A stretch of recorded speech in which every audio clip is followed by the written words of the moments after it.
A New Mexico City is in some tree trouble. People in Portales are upset because the city chopped down nearly 24 90-year-old elm trees.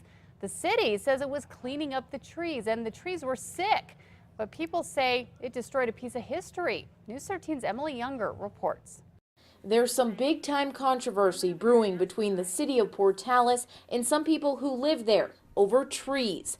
Public Works employees chopped down more than 20 of the Portales Cemetery's oldest elm trees yesterday. Why? Because the city thought they were dead. They weren't dead, not by a long stretch. According to tree specialist Steve Thomas, all but one of the trees that were cut down were alive. As they were chopping them down, the green leaves were crashing to the ground, and it was really heartbreaking. Micah Thompson drove by yesterday morning as crews were whacking away at the 90-year-old bark. I was just devastated. I felt sick to my stomach because the trees are a beautiful reminder of the past to me. Thompson, who's lived in Portales almost all her life and has family members buried at the local cemetery, is now spearheading a campaign to stop the city from cutting down any more trees. I think the cemetery is important for a city. Our loved ones are there, and I think we owe a beautiful resting place for them. The city says it chopped the trees because they look diseased and dead,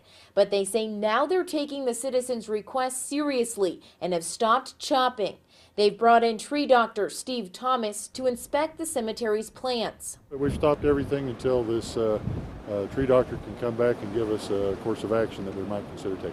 It's just to take even a baby step and say that we care enough about the trees that we want to save the trees. In Portales, Emily Younger, KRQE, News 13. According to a Portales city ordinance, the city manager is allowed to cut down any tree that's on city property. As for the rest of the trees at the cemetery, they are in okay shape, but the tree doctor says they need extra care to live much longer.